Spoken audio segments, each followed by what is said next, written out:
Assalamualaikum, halo anak-anak. Kali ini kita akan membahas materi cerpen. Di sini adakah yang suka membaca cerpen atau pernah kalian menulis cerpen? Oke, pertama, apa itu cerpen? Jadi, cerpen itu adalah singkatan dari cerita pendek. Nah, cerpen atau cerita pendek memiliki arti sebuah cerita yang selesai dibaca dalam sekali duduk, kira-kira berkisar antara setengah sampai 2 jam. Jadi, cerpen itu cukup dibaca sekali duduk. Artinya, kita tidak perlu memerlukan waktu yang lama dalam membacanya. Bisa kita membutuhkan waktu 1 atau 2 jam, bahkan 15 menit atau nggak nyampe setengah jam itu juga bisa, tergantung dari panjang cerpennya. Begitu ya, itu salah satu tanda cerpen dengan cerita yang lain, begitu. Beda lagi dengan cerita novel. Kalau novel itu kan pasti membutuhkan waktu yang cukup lama, tapi kalau cerpen itu cukup singkat saja. Selanjutnya kita akan membahas ciri-ciri cerpen. Yang pertama itu bersifat fiktif, artinya ceritanya hanya rekaan penulis. Jadi penulis itu mencari ide, kemudian idenya itu dibuat sebuah cerita, begitu ya. Namun sekarang cerpen-cerpen itu banyak yang diceritakan itu berdasarkan kisah nyata.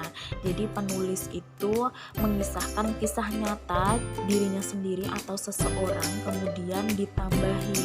Jadi terdapat penambahan-penambahan unsur, bisa unsur intrinsik maupun ekstrinsik.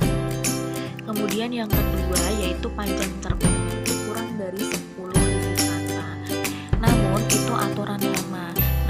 Aturan yang baru itu boleh lebih dari 10.000 kata. Hanya saja terdapat perbedaan-perbedaan seperti unsur intrinsik dan ekstrinsiknya. Misalnya kalau novel itu menceritakan beberapa tokoh, begitu ya. Kemudian konfliknya juga lebih kompleks. Tapi kalau cerpen itu cukup menceritakan satu tokoh, kemudian diselesaikan dengan cara solusi, begitu. Di endingnya itu terdapat solusi biasanya. Kemudian yang ketiga yaitu habis dibaca dalam sekali duduk. Nah, memang begitu. Jadi biasanya cerpen itu hanya beberapa menit atau jam saja, kemudian sudah selesai kita membacanya. Beda dengan novel yang harus berjam-jam bahkan berhari-hari. Kemudian yang keempat yaitu memiliki kesan tunggal atau aspek kehidupan.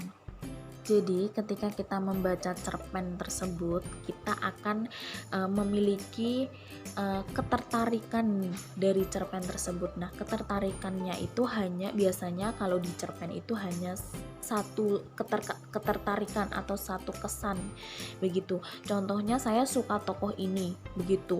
Kemudian atau saya suka amanat dari cerpen ini. Nah, beda dengan novel. Kalau novel itu kita memiliki kesan yang banyak. Misalnya saya suka novel ini karena covernya itu bagus, karena tokoh A dan tokoh B. Kemudian saya juga suka karena maksudnya yang tersembunyi, begitu. Jadi banyak sekali ya kalau novel itu kesannya gitu, beda dengan cerpen.